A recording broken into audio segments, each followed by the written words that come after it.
Ladies and gentlemen, welcome back to NWA Power. We are coming off the back of an absolute blockbuster, NWA The House Always Wins, live from Las Vegas, in which we saw a brand new NWA World's Heavyweight Champion, as Ortiz managed to defeat Chris Brooks to win the £10 of gold. But this came with help, not only from Corey Graves and Kane, but also Stephanie McMahon, the owner of the NWA herself. So we'll have to see how the regime begins to run things here as they now control the NWA World's Heavyweight Championship. So without further ado, we'll get straight into the next two tapings of NWA Power.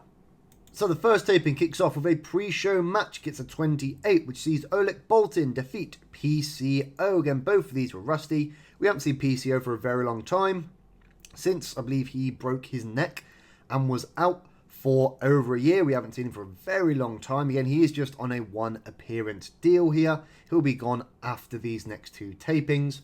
But Oleg Boltin is a permanent member of the roster, and we are just wearing off his ring rust through these pre-show matches. So hopefully it won't take many more matches before he is back to full fitness and back to his full in-ring performance. We kick off the main show, however, with Corey Graves, Kane and Stephanie McMahon in the ring.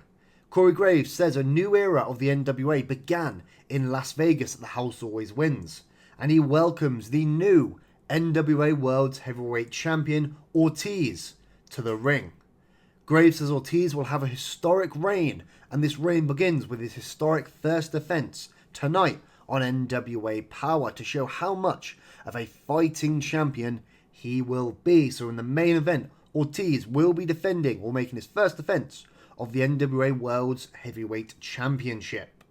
We then go to our first match of these tapings as Dustin Rhodes and Alex Taylor defeat Sidney Akeem and Breeze in just under 10 minutes when Dustin Rhodes pins Breeze. Gets a decent 50 rating. Dustin Rhodes is the weak link. He is still rusty, just like Oleg Boltin. He is coming back from a year out after breaking his neck as well. It is unfortunate that him and Taylor have no chemistry as partners. But he does get a 26. Again, I'm sure the more matches he is in, the better that will be. But it does get a decent 50 rating. Rhodes did debut in Las Vegas, helping the Southern Six defeat Gucci, and they do it once again here tonight.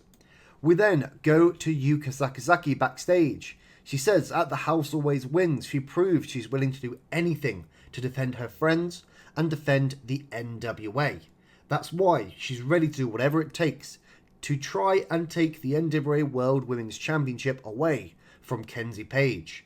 If we recall, she was banned from travelling with the rest of the roster to Las Vegas, so she paid for her own flight, she paid for her own ticket over to Las Vegas just to make sure that the Queendom could not attack Lexi Cabrera after her match with Kenzie Page. We'll then go backstage once again to see Masha Slamovich and Jordan Devlin. They did re-debut or return at NWA The House Always Wins with a big win. They walk into Father James Mitchell and Max the Impaler, however. Mitchell says that he likes their new attitude and says that they should all talk sometime soon. So it seems like Father James Mitchell, after the loss of the Disciples of Sin, is looking to recruit more members to maybe a new stable or a new faction, as he's looking at Jordan Devlin and Masha Slamovich to join Max the Impaler. So we'll have to see how this progresses. We'll then go to a decent 51 rated match as Bojack makes his third defense of the National Heavyweight Championship as he defeats Bestia, Sonico and Mims in about 8 minutes when Bojack submits Mims. Again, it is a decent 51 rated match here. Bojack and Mims were off their game, but Bojack still gets a 56 and Mims gets a 29. But again, it is a good defense here for Bojack. But then Dustin Rhodes comes back out to the ring to talk to Bojack and his manager Bully Ray. He says that he has a lot of respect for both of them, but what he doesn't respect is how they conduct themselves here in the NWA. The NWA is about respect and competition, not some form of gang mentality. That's why he's going to be challenging Bojack at NWA Global Strike for a match for the NWA National Heavyweight Championship. So we'll have to see if Bojack will accept this challenge. Dustin Rhodes has put the challenge out there, Will Bojack and Bully Ray accept this? We then go backstage once again to see Weber Hatfield. He is finding Mike Mondo backstage. Weber Hatfield tells Mike Mondo that he should not have trusted Edith Surreal, and now they've both been screwed by her. If you recall, Edith Surreal did turn on Mike Mondo to join the regime and help Preston Vance win the NWA World Television Championship. Weber says that he might not like Mike Mondo, but he has to begin to trust him if he wants this revolution to truly begin. Again, for the past few months, Mike Mondo has been begging Weber Hatfield to return so he can join his revolution. But now Weber Hatfield seemingly maybe has joined. We don't know quite yet. But again, it does seem like the revolution between Mike Mondo and Weber Hatfield is very close to beginning. So we'll have to see how this begins to progress. We'll then go to Mark Henry in his office. He is on the phone with Titus, who is still recovering from his beatdown at the hands of the regime before Samhain 4. Again, he's been months since September since we last saw Titus. He's still been recovering from this beatdown. Corey Graves then walks in with number 1 and number 2. A furious Mark Henry stands up. He throws a chair against the wall and he says he's sick of the regime's games and demands to know who these two men are. They've been under masks for weeks now, but he just wants to know who they are. Graves agrees that it's about time the regime had no secrets, so tells the two men to unmask. They are revealed to be Steve Macklin and JT Dunn. Steve Macklin is a former TNA World Heavyweight Champion, and JT Dunn obviously has been in the NWA for quite some time now, but seemingly has joined the regime along with the debuting Steve Macklin. So number 1 and number 2 have been revealed to be Steve Macklin and JT Dunn, and if we recall, they are the current NWA United States Tag Team Champions. We'll then go to a 69 rated eye candy match as the regime, or the queendom of Kenzie Page, Taylor Rising and Ashley D'Amboise, managed to defeat Lexi Cabrera, May Saruga and Valkyrie in 6 minutes and 9 and 4 seconds when Kenzie Page submits Valkyrie, leading to Valkyrie's first loss here in the NWA. Lexi Cabrera was head and shoulders above everyone else, getting an 85 rating. Kenzie Page gets a 75, D'Amboise 62, Saruga 63, Valkyrie 64, and Taylor Rising a 56. But a big win here for the Queendom over Lexi Cabrera and the NWA World Women's Tag Team Champions. Stephanie McMahon then comes out to the ring to say that after their win tonight, she is going to give Taylor Rising and Ashley D'Amboise, the Queendom, a title shot for NWA Global Strike. So it will be Rising and D'Amboise against May Saruga and Valkyrie for the NWA World Women's Tag Team Championships at Global Strike.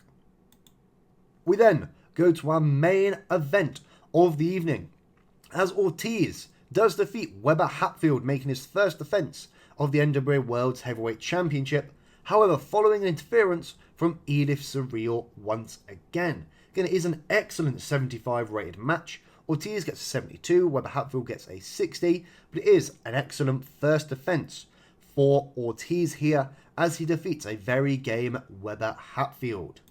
But the night is not over for Ortiz yet, as Chris Brooks is here and he's out for blood. He sprints straight to the ring for Ortiz, but Ortiz does manage to flee before Brooks can get him. Chris Brooks grabs a microphone and says that he is coming for Ortiz and for the NWA World's Heavyweight Championship. He doesn't care who stands in his way, he doesn't care who the regime puts in his way. He is going to be the one to defeat Ortiz and take back his NWA World's Heavyweight Championship as the show closes. So this show does get a 75 rating, once again increase our popularity in 38 regions. So it is an excellent show here and a really good way to open up these tapings. But now I'll see you in the second and final taping of NWA Power. So the pre-show opens up once again with the same match as last time, as Oleg Boltin once again defeats PCO. Again, they do get better this time. Oleg gets a 33, PCO gets a 21, equaling out to a good 31 rated match. Again, hopefully Oleg Boltin will get over this rustiness quite soon. The show then opens up with Corey Graves and Punishment Martinez in the ring. Corey Graves hands him a briefcase full of money for taking out Dozer at NWA The House Always Wins. But before Punishment Martinez can take it, Mark Henry comes out onto the stage. He says that before any money is exchanged, they should both probably turn around. As they do, Dozer is in the ring behind them both. He charges at them and gives them both clotheslines as they flee from the ring. Dozer grabs a microphone. He says he's not done with the regime until they are gone from the NWA. He knows Punishment Martinez is not a true part of the regime. He is just a hired gun. He is just a hired mercenary that is working for the regime, but he is going to take him out nonetheless. We'll then go to a good 61 rated match as Sidney Akeem makes his first defense of the NWA Junior Heavyweight Championship as he defeats Jack Cartwheel in about 9.5 minutes after an interference from Gucci stablemate Breeze. Again, Sidney Akeem did beat Alex Taylor to win the Junior Heavyweight Championship at the House Always Wins, but he has retained it here with help from Breeze. We then go backstage to find Mike Mondo looking for Weber Hatfield once again. Once he finds him, he says that he's sorry for not being there for him in the main event last week. He apologises to him. If he had known that Weber had a world title shot, he would have stayed in the arena to make sure that he won. He knows he's done a lot to Weber. He knows he's put him through a lot over the last few months, but he knows they can both take on the regime together if they start this revolution. Again, it was teased last week that Weber Hatfield is all in on this revolution, but we'll have to wait and see whether or not these two men can trust each other after months of going to war with one another. We'll then go to a good 56 rated 6-woman tag team match as the team of Yuka Sakazaki, Mei Suruga and Valkyrie defeat Makoto Yoshiko and Promise Braxton in just under 9 minutes when Yuka pins Promise Braxton. Again, it is a really good match here. Yuka Sakazaki gets a 75 rating, Valkyrie is 63, Suruga is 61. Promise Braxton was unfortunately the weak link, getting a 30, but it does equal a good 56 rated match. If we recall, Suruga and Valkyrie will be defending the NWA World Women's Tag Team Championships against the Queendom's Taylor Rising and Ashley D'Amboise at NWA Global Strike. We'll then go backstage to the Gucci locker room as the Southern Six have brought Mark Henry in there. Henry says that after discussions with the Southern Six, Sidney Akeem will be putting his NWA World Junior Heavyweight Championship on the line at NWA Global Strike, not just against one person, but against another 3, as he'll be taking on Jack Cartwheel, Alex Taylor, and Tyler Breeze in a 4-way match with the NWA World Junior Heavyweight Championship on the line. We then go to Corey Graves and Mark Henry's office. Obviously, Mark Henry is in the Gucci locker room, so he's not in the office at the moment. But Corey Graves has Dustin Rhodes, Bojack, and Bully Ray in his office. Corey Graves tells Rhodes that he doesn't care about tradition or competitiveness here in the NWA. He doesn't care who his dad or his brother were.